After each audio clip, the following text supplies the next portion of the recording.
Very warm welcome to News Line. मैं हूं doctor Maria Zulfiqar Khan. Viewers, हुकूमती तर्जुमान ने जल्दबाजी में पीटीआई पर पाबंदी का ऐलान तो कर दिया था, लेकिन 24 घंटे से भी कम वक्त में इस ऐलान पर हुकूमत तज़ब्ज़ुब का शिकार नजर आने लगी, जिससे ये सवाल उठने लगा कि मखलूत हुकूमत ने अपने इत्तेहादियों से मुशावरत के बगैर आखिर PMLN ने ये ऐलान करने में गैर मामूली तेजी क्यों दिखाई। खुद PMLN के अंदर PTI पर पाबंदी के मामले पर हिचकिचाहट जो है वो पाई जाती है, जबकि पाकिस्तान पीपल्स पार्टी ने PMLN के साथ आज की बैठक के बाद बैन के मामले को अपनी जमात की CEC के सामने ले जाने का कह दिया है। PTI पर बैन के मामले को गुज़िश्ता हफ्ते के सुप्रीम कोर्ट के फैसले पर हुकूमत का रद्द अमल कहा जा रहा है, लेकिन क्या वो जमात जिसकी एक सूबे में हुकूमत है, वफाक और पंजाब में सबसे बड़ी ऑपोजिशन है, उसके मुतल्लिक ऐसा कोई भी इक़दाम उठाना मुमकिन होगा, ख़ास तौर पर तब जब ये मामला उसी सुप्रीम कोर्ट के सामने जाना है जिस पर हुकूमत आजकल खूब गरज बरस रही है। क्या ये हालात किसी बहरान को तो जन्म नहीं देंगे? कोई और नहीं, खुद वजीर दिफा कॉन्स्टिट्यूशनल मेल्टडाउन के खदशे का इजहार कर रहे हैं। न सिर्फ ये, बल्कि उन्हें हुकूमत को चलता करने के लिए इलेक्शन कलअदम करार दिए जाने का खदशा भी लाहक है। फिच की ताज़ा रिपोर्ट में भी हुकूमत की मुद्दत को इस्तेकाम के साथ मशरूत किया गया है और इसके साथ टेक्नोलॉजी सेटअप के इम्कान की भी पेशगोई की गई है। मगर सवाल तो ये भी है कि क्या मुल्क इस गू-मगू की कैफियत का मुतहम्मिल हो सकता है? इस पर बात करेंगे। साथ ही साथ आज जुडिशल कमीशन ऑफ पाकिस्तान ने जस्टिस रिटायर्ड सरदार तारिक मसूद और जस्टिस रिटायर्ड मजहर आलम मियां खेल को बतौर सुप्रीम कोर्ट के एडहॉक जजेस का तैनाती की जो है वो मंजूरी दे दी है। मगर इतलात तो ये भी है कि जस्टिस मजहर आलम ने भी एडहॉक जज बनने से माजरत कर ली है। एडहॉक जजेस की तैनाती के मामले पर पहले से ही PTI तज़ब्ज़ुब का जो है वो उनके अपने तहफ़्फ़ुज़ात रादर जो है उनका इजहार कर चुकी है, और अब क्या आने वाले दिनों में इस फैसले पर मज़ीद कोई तनाज़ा खड़ा हो सकता है या नहीं, इस पर बात करेंगे। हमारे साथ मौजूद हैं शुएब शाहीन, पाकिस्तान तहरीक इंसाफ से आपका ताल्लुक़ है, कादिर खान मंदोखेल साहब हमें ज्वाइन कर रहे हैं, पाकिस्तान पीपल्स पार्टी से आपका ताल्लुक़ है, और साथ ही साथ कुछ ही देर में अली गौहर बलोच साहब भी हमें ज्वाइन करेंगे। मैं शुएब साहब की तरफ चलती हूँ। शुएब साहब, एक तरफ जो इस वक्त बैन की बातें हो रही हैं, चले वो तो हमें नज़र आ रहा है हुकूमती कैंप में इस वक्त बड़ी कन्फ्यूजन नज़र आ रही है, एक हिचकिचाहट नज़र आ रही है, कन्फ्यूजन भी। अगर बैकडोर उनकी बात की जाए, ऑफ द रिकॉर्ड बात की जाए, तो बहुत सारे लोग इसको इंडोर्स भी नहीं करते। लेकिन आपकी तरफ आ जाते हैं, अगर आपकी बात इस वक्त करें तो आपकी नज़रें इस वक्त ऑब्वियसली सुप्रीम कोर्ट पर टिकी हुई हैं, और साथ ही साथ आपकी जो एक्सपेक्टेशंस हैं वो पाकिस्तान पीपल्स पार्टी से भी हैं कि एक जमात जो अपने आप को एक डेमोक्रेटिक जमात, सबसे डेमोक्रेटिक जमात जो है वो शो करती है, उसको they should rise to the occasion और उसको इसको वीहेमेंटली जो है वो अपोज करना चाहिए। लेकिन क्या आपको लगता नहीं है कि आज शायद आपको भी वो कमी महसूस हो रही है कि आपको भी जो दीगर पॉलिटिकल जमातें हैं उनके साथ एक वर्किंग रिलेशनशिप जो है रखना चाहिए, ताकि इस तरह की चीज़ों में आपके साथ कोई साथ खड़ा हो? इस वक्त तो आप अकेले नजर आ रहे हैं। डॉक्टर मारिया, हम अकेले नहीं हैं, हमारे साथ पूरी आवाम और कौम खड़ी हुई है। आज आप देख लेंगे, ये इनके लिए इम्तिहान है कि ये क्या फैसला करते हैं। Let the peoples party should decide. वो कह दें कि ठीक है जी, हम उन्हीं कठपुतलियों के साथ बैठना चाहते हैं जिन कठपुतलियों का अंजाम वो खुद अपने आंखों से देख चुके हैं। बेसिकली मुझे बताएं, कैबिनेट का डिसीजन नहीं हुआ, कैबिनेट की कोई मीटिंग नहीं हुई, डिप्टी प्राइम मिनिस्टर कहता है मुझे नहीं पता, हमने अभी फैसला को नहीं किया, ख्वाजा आसिफ कहता है हमने फैसला को नहीं किया, या तातारन को किसने कान में कह दिया। इसका मतलब है कि एस्टैब्लिशमेंट के ये मोहरे उन्होंने अपने लिए रखे हुए हैं, उनको इस्तेमाल कर रहे हैं for their own ulterior motive, और उनके कहने पे जाकर के उन्होंने प्रेस कॉन्फ्रेंस कर दी। भाई, फेडरेशन की अलामत है PTI, किसको नहीं पता। आप फॉर्म 45 के जरिए हम 180 से ज्यादा सीटें जीते बैठे हुए हैं। मैं खुद आपके सामने बैठा हुआ हूँ जीत के, और मेरा मद्दे मुकाबले कठपुतली जिसने आधे से भी कम वोट लिए हैं, तारिक फजल, उसको जाकर नेशनल असेंबली में बैठा दिया। इस बात को छोड़ दें, सारी बातों को। आज भी जो पोजीशन है, मुझे बताएं, GB में हमारे लोटे बना के जितवाए ना इन्होंने, वरना तो हमारे पास है वो गवर्नमेंट। कश्मीर में यही हाल है, KP में हमारी गवर्नमेंट है, फेडरल गवर्नमेंट में अगर हमारी सीटें मिलती हैं, हम 100 से ज्यादा सीटें हमारे पास हैं। पंजाब गवर्नमेंट में यही हमारी पोजीशन है। कराची की सारी सीटें हम जीते हुए हैं इर्रेस्पेक्टिव, और बलूचिस्तान की सीटें बहुत सारी हम जीते हुए हैं इर्रेस्पेक्टिव कि कौन सी पार्टी कहाँ काम कर रही है। मैं उनकी किसी बात पे जाए बगैर, आज अगर फेडरेशन की अलामत, अगर सबसे बड़ी पॉलिटिकल पार्टी है वो PTI है।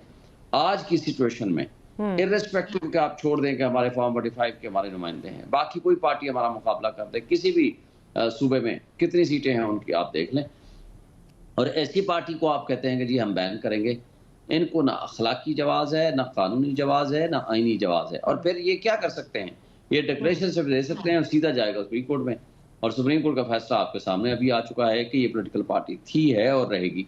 और जिस अंदाज से ये हमारे लिए रुकावटें खड़ी की गई और जिस तरह हमसे फॉर्म 45 से पहले वाली जो कहानी है, नॉमिनेशन फॉर्म छीने गए, जिस तरह चादर चार दीवारी की पामाली हुई, हमें इंडिपेंडेंट डिक्लेयर किया गया, हमसे बल्ले का निशान छीना गया, इस सब कुछ के बावजूद अगर कौम खड़ी है एक बंदे के साथ, इमरान खान के साथ या पीटीआई के साथ, तो आप किस मुंह से, आप क्या 1970 की कहानी दोहराना चाहते हैं? तो वो तो एक चलो सूबे में था, ये तो इमरान खान और पीटीआई तो पूरे पाकिस्तान में है, और अगर आप वो दोहराना चाहते हैं तो ये मुल्क के साथ वफा होगी या मुल्क के साथ गद्दारी होगी, और किसी की जुर्रत नहीं है कोई ऐसी हरकत कर सके। ये ऐसे ही दीवाने के ख्वाब तो हो सकते हैं और कुछ भी ऐसी बात नहीं है। और मैं एक बात वाज़ेह तौर पर कहना चाहता हूं, आपका पॉइंट आ गया। आप मुझे बताएं सिर्फ एक आखिरी बात, 2 हफ्ते पहले इन्होंने कहा कि हम एपीसी बुला रहे हैं, एपीसी बुला रहे हैं, हमने कहा जी हम आएंगे। फिर क्या होता है कि शहबाज शरीफ चल के जाता है, उमर अयूब को सलाम करता है, कहता है कि जी हम आपको ऑफर करते हैं, और 3 महीने से हमारे पीछे पड़े हुए थे कि जी हमसे बात करें, हम ऑफर कर दिया चकजाई को।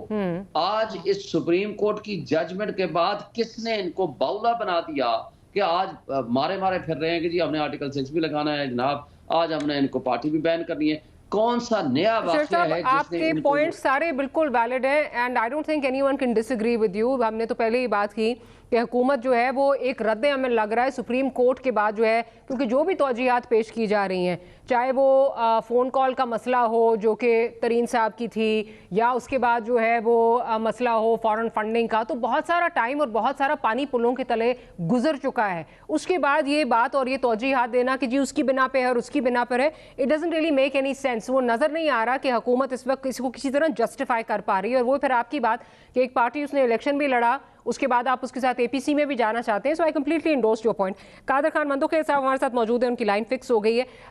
कादर भाई आपकी तरफ आती हूँ। कादर साहब ये बताइए कि हुकूमत को तो हम इस वक्त जो है वो तनकीद का निशाना बना ही रहे हैं, क्योंकि समझ नहीं आ रही कि इतनी उजरत में उनको काम करने की क्या ज़रूरत थी। लेकिन इस वक्त बदलता कादर खान मंदोखेर साहब का मेरा ख्याल है कुछ अनएक्सपेक्टेडली कोई इशू आ रहा है, उनको दोबारा प्रिंस साहब अगर आप उनको कनेक्ट कर लीजिए, फ़ोन पे अगर कनेक्ट कर लीजिए, तब तक उनका जो है वो स्काइप का इशू सॉर्ट आउट हो जाएगा। क्योंकि ये बात अब कादर साहब की तरफ जब लेके जाऊंगी तो उनसे ये सवाल करेंगे कि पाकिस्तान पीपल्स पार्टी से बहुत ज़्यादा एक्सपेक्टेशंस होती हैं, बिकॉज ये समझा जाता है कि वो पार्टी जिसने सारे जो हैं वो जुल्म बर्दाश्त किए हैं, जिसने सारे हटकंदे जो है वो बर्दाश्त किए हैं, जेलें गुजारी हैं, और एक अपने आप को डेमोक्रेटिक पार्टी कहती है, उससे ये एक्सपेक्टेशन है कि वो इन चीज़ों को जो है they should call spade spade. लेकिन जब ऐसे नहीं होता या गुमगू की कैफियत जो है वो अनएक्सपेक्टेडली पाकिस्तान पीपल्स पार्टी की तरफ से आ रही है, तो इससे बहुत सारे सवाल जो है वो जन्म लेते हैं कि पाकिस्तान पीपल्स पार्टी कहाँ खड़ी है। खैर छोटी सी ब्रेक लेते हैं, ब्रेक के बाद हम जाएंगे कादर खान मंदोखेर साहब की जानिब और उनसे ये सवाल करेंगे। Will be right back.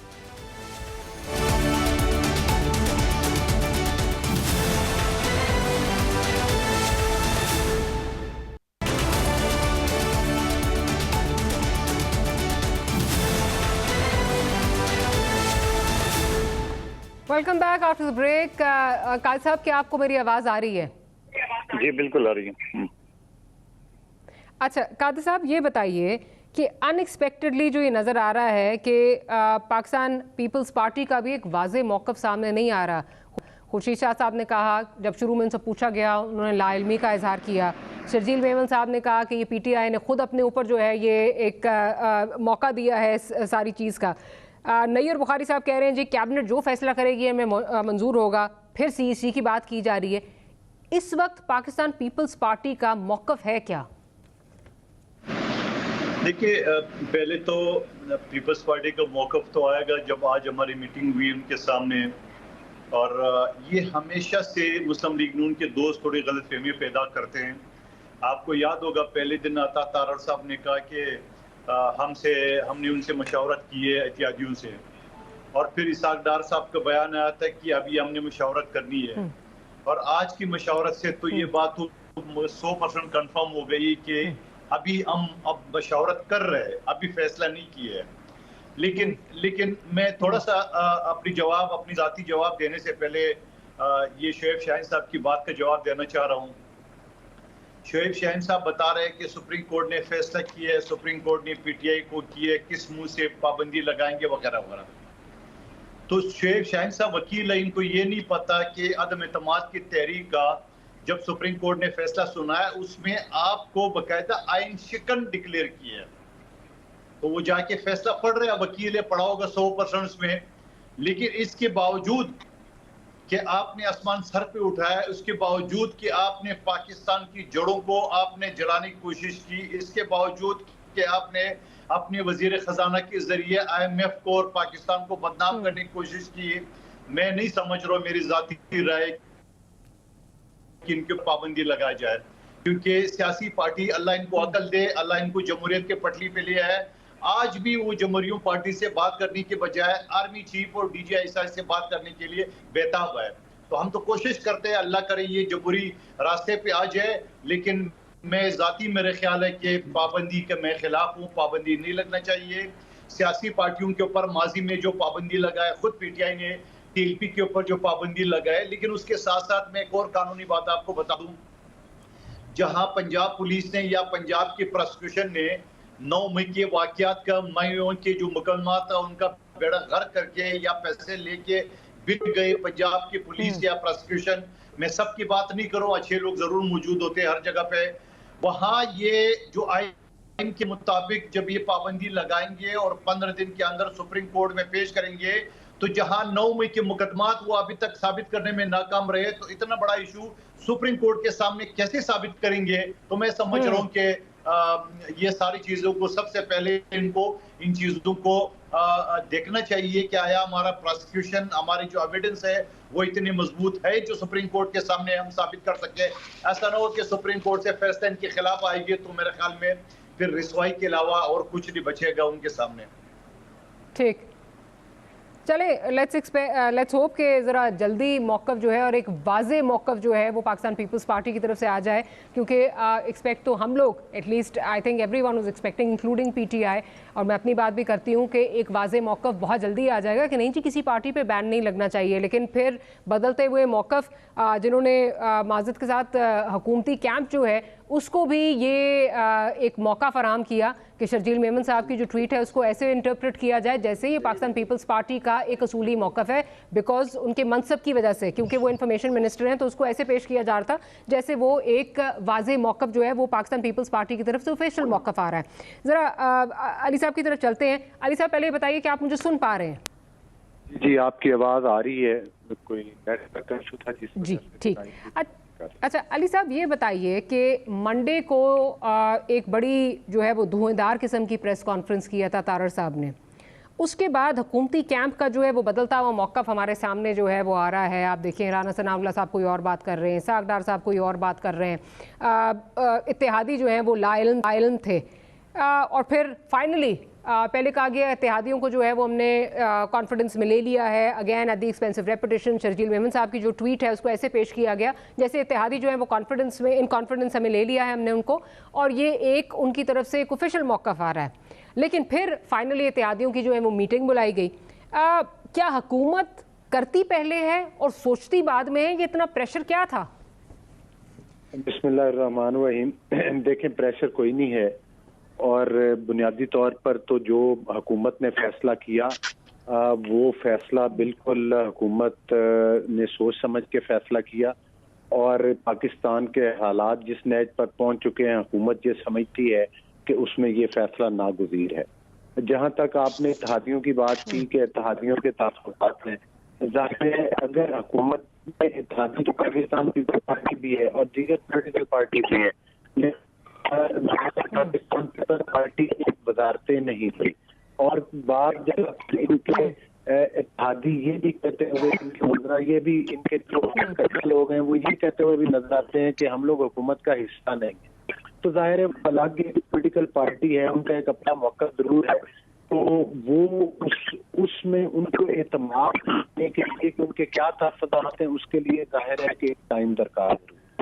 तो तो हम कोशिश कर रहे हैं कि पाकिस्तान पीपल्स पार्टी भी जो लेकिन है। अली साहब फिर मुझे जरा ये बताइए कि अता तारड़ साहब ने ये क्यों आके पेश किया कि शर्जील मेमन साहब की जो ट्वीट अब समझ आ रही है कि इनफरादी कैपेसिटी में थी, उसको उन्होंने ऐसे पेश किया जैसे कि वो इत्तेहादियों को कॉन्फिडेंस में ले चुके हैं। इसहाक डार साहब को फिर ये बाद में ये कहना क्यों पड़ा कि नहीं जी इत्तेहादियों को हम कॉन्फिडेंस में लेंगे? राना सनाउल्लाह को ये क्यों कहना पड़ा कैबिनेट में इसको लेकर जाएंगे? मतलब ये तो लग रहा है कि इतनी उजरत में काम हुआ था कि कैबिनेट में भी नहीं पता था क्या रद्द अमल आएगा। अभी आपने कैबिनेट में भी इसको पेश करना है, अभी आपने इत्तेहादियों के सामने भी पेश करना है, तो ये तो इंतहाई उजरत में जो है वो काम लग रहा था। और फिर जो तौजीहात आप दे रहे हैं कि इनको ये बड़ा एक वाज़े मौक़िफ़ है, मुझे ये बताइए वाज़े मौक़िफ़ तब कहाँ था जब APC को बुलाने की बातें हो रही थी, या इनको जो है वो वज़ीर आज़म की तरफ से जो है वो पेशकश हो रही थी, मुज़ाकरात की पेशकश हो रही थी? क्या तब 9 मई नहीं हो चुका था? क्या तब जो है वो तरीन साहब की कॉल नहीं आ चुकी थी?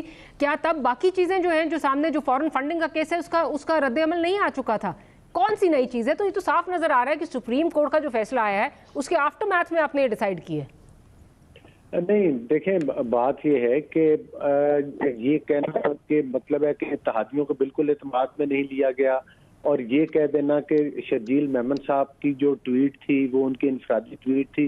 देखें पॉलिटिकल पार्टीज हैं, जाहिर है तमाम पॉलिटिकल पार्टीज के अपने मैनिफेस्टोज हैं, और हर पार्टी का सियासत करने का अपना एक तरीक़ेकार जरूर है, लेकिन यही मसाइल होते हैं जो इत्तेहादी हुकूमतें होती हैं।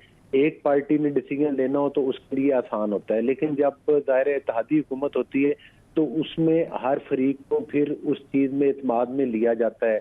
और अली भाई बड़ी माजरत के साथ अभी आप कह रहे थे कि हमने वो हमारे साथ हुकूमत में शामिल नहीं है, अब आप उनको जो है वो आप कह रहे हैं कि उनकी जो है वो एक इत्तेहादी हुकूमत चलाना जो है वो एक ऑब्वियसली उसके अपने डायनामिक्स होते हैं। ये मैं तो नहीं कह रही, इसहाक डार साहब खुद कह रहे हैं इत्तेहादियों को कॉन्फिडेंस में लेना, लिया ही नहीं था कॉन्फिडेंस में। आपने मेरी बात को ट्रांसलेट करना चाहिए या आपको समझ नहीं आई? लेकिन बहरहाल हुकूमत की इस वक्त हुकूमती कैंप में जो इस वक्त कन्फ्यूजन है वो तो नज़र आ रही है कि हुकूमत कहाँ खड़ी है। ज़रा शुएब शाहीन साहब की तरफ दोबारा चलते हैं। शुएब साहब, ऑब्वियसली PTI का मेंबर होने के साथ साथ आप एक लॉयर भी हैं, मुझे ये बताइए कि अभी जिस तरह हमने इब्तदाई में बात की कि वही सुप्रीम कोर्ट जिसकी तरफ अभी बात भी हम कर रहे थे, आपने भी कहा चाहे वो 8-5 से फैसला आया हो, लेकिन ये तो सब जजेस ने 11 जजेस ने तस्लीम किया कि पाकिस्तान तहरीक इंसाफ एक पार्लिमानी पार्टी है, थी और रहेगी। उसके बाद ये जो बैन का मामला है, ये किस हद तक आपको लगता है इसमें वज़न है? क्योंकि at the end of the day तो ये जाना तो जो है वो सुप्रीम कोर्ट में ही है, और अगेन जो हम बात भी कर रहे हैं डिफरेंट लॉयर से, और आप भी अपना पर्सपेक्टिव इस पे दे दें, क्योंकि कहीं ना कहीं ये भी खदशा है शायद कि जी अगर जो इल्ज़ाम लगता है कि जी लाइक माइंडेड बेंच बनेगा और उसमें जो है वो कोई फैसला जो है वो हमारी फेवर में आ जाएगा, और हुकूमत समझती है फेवर में आ जाएगा और आप लोग समझते हैं अगेंस्ट आएगा। प्रैक्टिस एंड प्रोसीजर के बाद तो इस पे भी जो है, इस पे भी एक जो है वो इसका भी जो है वो उसको ख़त्म कर दिया गया उस रास्ते को कि ये चीज़ ना हो सके।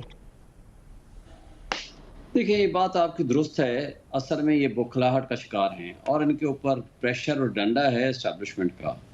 असल प्रॉब्लम ये है कि ये तो कठपुतली हैं, इनकी हैसियत तो कोई है नहीं है। अखलाकी तौर पर, कानूनी तौर पर, आइनी तौर पर इनके पास ये फॉर्म 47 की पैदावार हैं, इनके पास तो कोई जवाज़ नहीं है। जिस दिन ये अपनी इंडिपेंडेंट कोई सोच रखते होंगे, अगले दिन इनको उठा करके वैसे ही वो बात फेंक देंगे। तो इसलिए ये तो जो वो आका का हुक्म आएगा ये उसको मानेंगे। लिहाजा आज इस स्टेज पे इस अंदाज से जो ये रिएक्शन पैदा कर रहे हैं, इसकी कोई कानूनी हैसियत नहीं है। मैं नहीं समझता कि इस तरह की कोई अनडेमोक्रेटिक सोच किसी भी गई गुजरी पॉलिटिकल पार्टी में भी होगी कि फेडरेशन की अलामत को हमने जी बैन लगा देना है। अच्छा, बातें क्या कर रहे हैं जी, वो सुप्रीम कोर्ट का फैसले के बाद साइफर वाला जो मामला है उसमें आ करके इनके अपने प्रोसिक्यूटर जनरल जो पूरे मीडिया ने रिपोर्ट किया है, हाँ, सैयद अहमद अली शाह साहब, जस्टिस रिटायर्ड अहमद अली शाह साहब ने आकर कहा कि जी साइफर में ये लिखा हुआ है इमरान खान को हटा दो वरना नताज भुगतने के लिए तैयार हो जाओ। किसी ने वो जजमेंट भी पढ़ी है, उस जजमेंट में ये लिखा हुआ है, मैंने तो 10 दफ़ा पढ़ी है, मैंने तो पेश की है।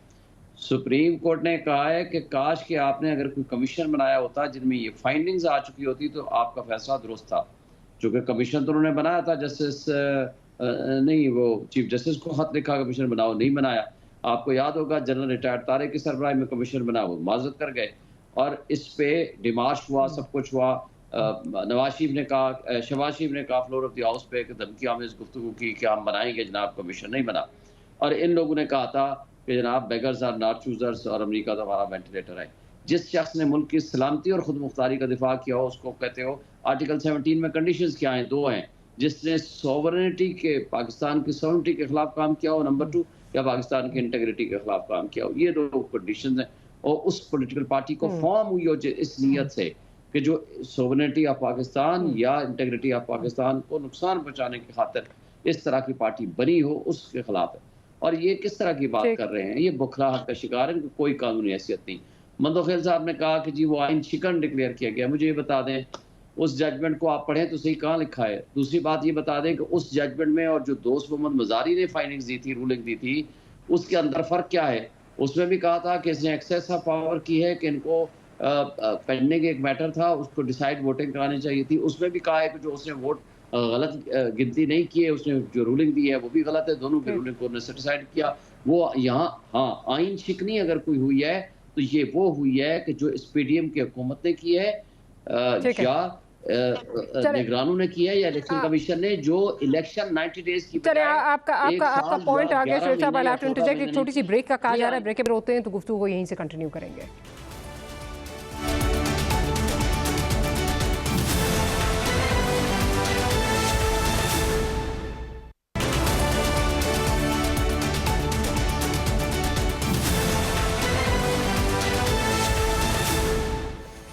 Welcome back after the break.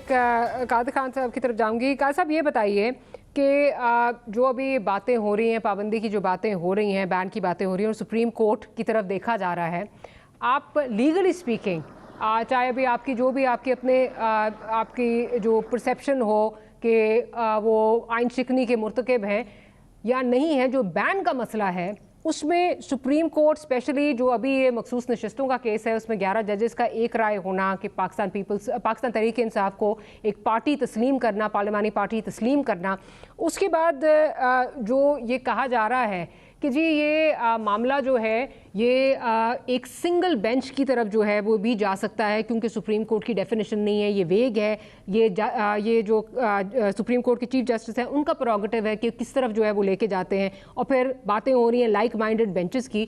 मुझे ये बताइए, practice and procedure bill and specially जो ये रिजर्व सीट्स के बारे में जो एक रद्द अमल आया है, जो एक फैसला आया है, उन दोनों को मद्देनजर रखते हुए ये बैन का मामला किस हद तक आपको लगता है इसमें वजन है, legally speaking, not politically speaking, legally speaking?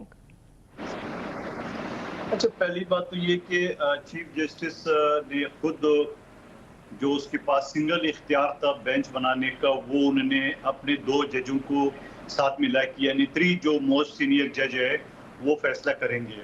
तो पहली बात तो ये खदशा दूर हो जाएगा क्योंकि जो मोस्ट सीनियर जजेस है वो मौजूदा पीटीआई के फैसले में यानी पीटीआई के हक में थे। मैं ये नहीं कहूँगा पीटीआई के जजेस है, मगर पीटीआई के हक में उन्होंने फैसला दिए जो 2 सीनियर जजेस हैं। तो इसका मतलब है 3 जज अगर फैसला करेंगे तो अगर 2 पीटीआई के हक में देंगे, एक खिलाफ देंगे, तब भी उसे फर्क नहीं पड़ेगा। नंबर 1 बात। दूसरी बात मैं ये कहना चाह रहा हूँ, मैं पहले भी अर्ज कर चुका हूँ, लीगली आपको बता रहा हूँ कि ये बड़ा मुश्किल काम है कि आप पीटीआई को सुप्रीम कोर्ट के सामने एक जो अल्फाज ये हुकूमत लगाएंगे गद्दार की या मुल्क दुश्मन या जो भी लगाएंगे, जारी बात इन बेसिस पे ये रेफरेंस जाएगा। तो मैं समझ रहा हूँ कि बड़ा मुश्किल होगा, सब चीज उन्होंने एविडेंस के साथ साबित करना पड़ेगा। तो मैं दोबारा मिसाल देता हूँ कि जब एक छोटा से छोटा केस इनकी प्रोसिक्यूशन, इनकी पुलिस जो है ना वो साबित करने में नाकाम होते हैं, तो इतना बड़ा केस सुप्रीम कोर्ट के सामने ले जाने का मुझे बड़ा मुश्किल लग रहा है। इसी वजह से मैं पहले ही अर्ज कर चुका हूँ कि सियासी पार्टियों के ऊपर पाबंदी लगाना, गो कि मैं इससे भी इत्तेफाक करता हूँ कि पीटीआई की जो तर्ज अमल है वो जमहूरी नहीं है, वो सियासी नहीं है, मगर उसके बावजूद उनको सीधे रास्ते पे लाया जा सकता है, उनको कन्विंस किया जा सकता है और वक्त के साथ साथ यकीनन वो सब कुछ सीखेंगे कि क्या कुछ हुआ है। और मैं ये भी आपको बता दूं कि इमरान खान साहब की जेल में इस्टेब्लिशमेंट के साथ कई मरतबा मुज़ाकरात हो चुके हैं जो कि नाकाम हुए, इस वजह से ये सारी चीजें सामने आ रही है। लेकिन इसके साथ साथ आपने ये पूछा, मैं शोएब शाहीन साहब से पूछना चाह रहा हूँ, क्या इनका पाकिस्तान के किसी सूबे में हुकूमत है? अगर है तो वो बता दे क्या वो पुख्तनख्वा है। क्या आज पुख्तनख्वा में जो कुछ हुआ क्या इनको पता है, इनको रिजाइन नहीं करना चाहिए? क्या एक अमन मार्च का इन्हें वहाँ नेटवर्क बन करके और नेते लोगों के ऊपर इनके इंतजामिया ने ये जो गोलियां चल रही है, ये क्या इनको जवाब है कि हुकूमत में बैठ जाए? या पंजाब में जो पीटीआई उसका उसामा बिन लादेन का जो सरगना है उनको पंजाब से पकड़ा जाता है? क्या पंजाब को पुरसकून रहने के लिए कब तक ये पुख्तनख्वा और बलूचिस्तान की कुर्बानियां देते रहेंगे? तो मैं ये समझ रहा हूँ कि शोएब शाहीन साहब पता कर ले कि आज बनू में क्या हुआ, ये पता कर ले कि आज सवाबी में क्या हुआ, ये पता कर ले कि आज पुख्तनख्वा के हर सूबे में जो एहतजाज था वो किस लिए था, क्या उनका क्या किरदार है कि वो मुझों को ताव दे के और धमकियां दे, इसके अलावा आवाम को रिलीफ देना है या आवाम के ऊपर जो है ना वो जो कुछ हो रहा होगा ये डिस्कशन एक और तरफ जाएगी, जरूर इस पे भी जो है वो बात करेंगे। अली साहब की तरफ चलती हूँ। अली साहब, आजकल मेल्टडाउन की जो है वो बड़ी बातें हो रही हैं। अली साहब को क्या आवाज आ रही है? अली साहब आवाज आ रही है आपको? जी अली साहब, आजकल मेल्टडाउन की बड़ी बातें हो रही हैं और कोई और नहीं, वजीर दिफा जो है वो मेल्टडाउन की बड़ी बातें कर रहे हैं। इस किस्म की एक तर्ज सियासत जो चल रहा है इस मुल्क में, उससे तो मेरा ख्याल इंग्रीडियंट्स हैं। अगर आप इंग्रीडियंट्स की बात करें तो अभी जो ये बैन वाला मसला है ये इन इट सेल्फ एक इंतशार की तरफ लेके जा रहा है ऑपोजिशन और हुकूमत के दरमियान। मरीम नवाज जजेस को तनकीद का निशाना बना रही है, जुडिशरी के साथ आपका जो है वो एक स्टैंड ऑफ है। फिर उसके बाद अगर आप देखें तो पीटीआई जो है वो इस्टेब्लिशमेंट को तनकीद का निशाना बना रही है, उनका वहाँ पे स्टैंड ऑफ है। तो ये परफेक्ट इंग्रेडिएंट्स तो हैं एक मेल्टडाउन के। कॉन्स्टिट्यूशनल मेल्टडाउन और किसको कहते हैं, जरा डिफाइन कर दीजिए। देखें, बात सुने कि अभी बात हो रही थी, मैं हैरान होता हूँ लोगों से जो जमहूरियत का भाषण देते हैं। इनको याद नहीं है कि ये खुद आरटीएस सिस्टम की पैदावार है। इनको याद नहीं है कि जब इन्होंने 9 जुलाई के वाकयात किए हैं उसमें इन्होंने पाकिस्तान में किस तरह से आग लगाई और पाकिस्तान की तनसीबात के ऊपर किस तरह से हमला आवर हुए। ये कोई ढकी छुपी हुई बात है? ये किस कानून और किस आइन के तहत इन्होंने ये सारे कदम उठाए हैं? आज मुझे बताएं, दहशतगर्द जत्थे की डेफिनेशन क्या है? यही डेफिनेशन है ना जो पाकिस्तान की तनसीबात के ऊपर हमला आवर हो। कौन कौन सी पाकिस्तान पीपल्स पार्टी, PMLN, सबको एस्टेब्लिशमेंट से वक्तन फक्तन तहफ़्फ़ुज़ात रहे हैं, सब ने मुश्किलात तो फे हैं। मुझे ये बताएं कि आज तक कौन सी पार्टी है जो पाकिस्तान की तनसीबात के ऊपर हमला आवर हुई है? क्या सूरी ने जो है वो आइन को नहीं तोड़ा था? क्या आज मादरत के साथ जो जुडिशरी की तरफ से आइन को दोबारा नहीं लिखा जा रहा फैसलों में? परवेज मुशर्रफ के मार्शल लॉ को तौसीक कहाँ से दी गई? सुप्रीम कोर्ट के जरिए दी गई। भुट्टो साहब को जो फांसी का फैसला था कहाँ से दिया गया? सुप्रीम कोर्ट के जरिए दिया गया। तो जब तक तमाम इदारे पार्लिमान की जो है वो मतलब है कि उसको नहीं मानेंगे कि ये एक आईनी इदारा है और उसकी फौकियत को नहीं तस्लीम करेंगे, तो फिर मामला सिर्फ पार्लिमान की तरफ तो नहीं है कि सिर्फ हुकूमत जिम्मेदार है। जिम्मेदारान वो तमाम लोग हैं जो आइन को दोबारा लिखते हैं। जिम्मेदारान वो लोग हैं जिन्होंने 9 मई को पाकिस्तान में आग लगाई। जिम्मेदारान वो लोग हैं जो आरटीएस सिस्टम के जरिए जिन्होंने इलेक्शन चोरी किया। जिम्मेदार वो फिर आप 9 मई की जिन्होंने 9 मई अगर वाकई अगर आप 9 मई की बेसिस पे जो है वो इस पार्टी पे बैन लगाना चाहते हैं तो फिर आपको इलेक्शन से पहले लगाना चाहिए था। उस वक्त भी बात हो रही थी। 9 मई के बेसिस पे अगर लगाना चाहते हैं तो फिर आप इस पार्टी के साथ मुज़ाकरात करने के लिए, और आप शहबाज शरीफ साहब तो क्रेडिट लेते थकते नहीं थे कि जी हमने अभी इलेक्शन के बाद इनकी तरफ इनसे कहा आए हमसे आके बात करें, हमने इनको जो है वो दावत दी है मुज़ाकरात की। तो फिर क्यों करना चाहते थे? एपीसी आप क्यों बुला रहे थे? ये साफ नजर आ रहा है आपका एक रद्द अमल है जो सुप्रीम कोर्ट का फैसला आया है। But coming back melt down की तरफ आपने भी खुद ही सारे इशारे कर दिए कि जहां बौखलाहट का हुकूमत शिकार हो, समझ ना आ रहा हो, फ्रस्ट्रेशन नजर आ रही है आपकी। कतन नहीं। देखें, बात यह है कि सुप्रीम कोर्ट से जो फैसला आया, फैसला हो चुका, अब उस फैसले को डिस्कस किया जा सकता है। जो फैसला आया वो कानून और आइन के मुताबिक नहीं आया, आइन को दोबारा लिखा गया। एक पार्टी जिसने रिलीफ भी नहीं मांगा, आपने ये तो कह दिया कि सुन्नी तहरीक को सीटें नहीं मिल सकती, तो पीटीआई ने तो सीटें मांगी ही नहीं थी। पीटीआई को सीटें किस तरह से दे दी गई घुमाकर? और मुझे ये बताएं कि क्या ये सुप्रीम कोर्ट की बट अली साहब, अगर आप मेल्ट डाउन की बात कर रहे हैं, अब तो इलेक्शन कमीशन ऑफ पाकिस्तान भी मान गया है कि ठीक है हम सुप्रीम कोर्ट के फैसले पे जो है वो अमल दरामद करने के लिए तैयार हैं। बात यह है कि एक तरफ आप मेल्टडाउन की बात कर रहे हैं, आपको खदशा है कि कलादम हो जाएंगे इलेक्शन, मेल्टडाउन की बात कर रहे हैं, तो फिर कुछ सीबीएम्स दें ना, यहाँ से उनको थोड़ी स्पेस दें, पाकिस्तान तहरीक इंसाफ को स्पेस दें ताकि थोड़ी सी चीजें आगे चल सके। नहीं देखें, अगर आज इलेक्शन कमीशन एक गैर आईनी फैसले को मानने से इनकार कर दे तो आईनी बहरान पैदा हो जाएगा कि नहीं हो जाएगा? तो उसका मतलब ये नहीं है कि एक इदारे की तरफ से आइन को दोबारा लिखा जाता रहे, बार बार लिखा जाता रहे और फिर आइन को खत्म कर देना। फिर तो जिसकी लाठी उसकी आइन को तो मेरा ख्याल है आइन पे तो कोई अमल दरामद करने के लिए नहीं, आइन अपनी मर्जी से तोड़ा मड़ोड़ा जाता है इस मुल्क में। एक छोटी सी ब्रेक ले लेते हैं, ब्रेक के बाद हाजिर होते हैं, गुफ्तगू को यहीं से कंटिन्यू करेंगे।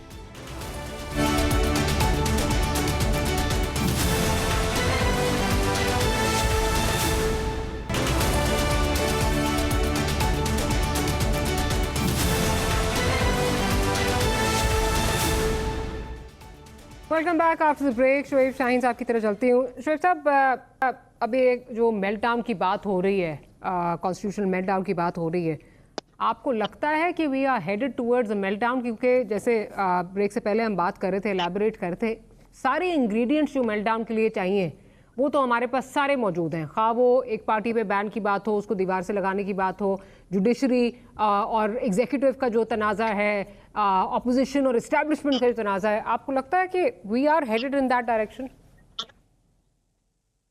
देखिए, ये काबिल अफसोस बात है। अगर हमारी अशराफिया को ये खुद ख्याल और एहसास नहीं है कि ये मुल्क 25 करोड़ आवाम का मुल्क है, उनका हक है कि वो किसको हक के हुक्मरानी देना चाहते हैं, उनके हुकूक हैं जो कि आइन ने उनको दिए हैं, उनको माशी तबाही की दलदल में धकेला जा रहा है और वो ड्राइंग रूम पॉलिटिक्स करने वाले ड्राइंग रूम में बैठ के हमारी अशराफिया जो फैसले करती है उसको इस बात का एहसास नहीं है कि वो इन लोगों के साथ कर क्या रही है। आज वर्ल्ड बैंक की रिपोर्ट के मुताबिक आधी आबादी सतह गुर्बत की लकीर से नीचे चली गई है। लेकिन ये वो लोग हैं जिन्होंने खुदा न खास्ता, देखें, उस माजी से भी सबक नहीं सीखा कि जब हमारे मुल्क में एक सबसे बड़ी पॉलिटिकल पार्टी ने यहाँ 160 से ज़ायद सीटें जीती और अपने ज़ाती इक़्तिदार को तवालत देने के लिए और उसको उठा करके ना सिर्फ माजी से तो हमने किसी ने सबक नहीं सीखा, योर पार्टी इंक्लूडेड, किसी ने नहीं सीखा। देखें, मैं अपनी बात करूं या अपने किसी की बात करूं, अभी मैं पॉलिटिक्स से बालातर होकर बात करना चाहता हूं। ये काबिल अफसोस बात है। आज भी जो कुछ बन्नों में वाक़या हुआ है, वो मंदोखेल साहब को बात कर रहे थे, जिसके ऊपर वज़ीर आला ने नोटिस ले लिया है और उसके लिए कमीशन बनाने का ऑर्डर कर दिया है।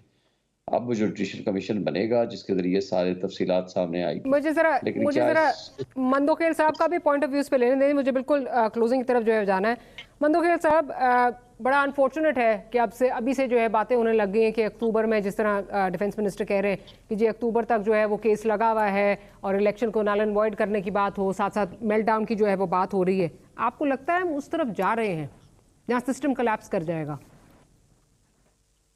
डॉक्टर मारिया, अगर ये बात मैं या आप या शोएब शाहीन साहब करे तो पता चलेगा ये तो मुखालिफ पार्टी है वगैरह वगैरह। खुद मुल्क के वजीर दिफा ये कह रहे हैं, वो फिच ने तो 180 दिन यानी 18 महीने के टाइम दिए, तो कह रहे 8-10 दिन बड़े अहम है। राना सनाउल्लाह साहब कह रहे बड़े अहम हुए और आगे से एडवांस पे कह रहे कि अक्टूबर में जब चीफ जस्टिस बदलेगा तो हमारी ये सारी असम्बलियाँ खत्म हो जाएंगी। अब जब हुकूमत खुद वजीर दफा खुद सस्पेंस फैला रहा है, मुझे नहीं समझ में आ रहा है कि वो सस्पेंस क्यों फैला रहा है। ये पाकिस्तान की तारीख में शायद पहली हुकूमत है जो खुद ही अपने खिलाफ सस्पेंस फैला रहा है, वरना माजी की हुकूमतें तो ये कहते थे फलां की रिपोर्ट गलत है, फलां की रिपोर्ट झूठी है, वो कहते हैं नहीं सही रिपोर्ट है। 18 महीने नहीं 8-10 दिन बड़े अहम है और इलेक्शन जो है नल एंड वाइड हो सकती है। तो आपको लग रहा है कि कहीं ना कहीं कुछ हो रहा है?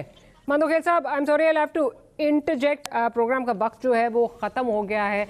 मंदोखेल साहब आपका शुक्रिया, अली साहब आपका बहुत शुक्रिया, और Shoaib Shaheen sahab, thank you for making time for this programme. Will see you tomorrow. Good night.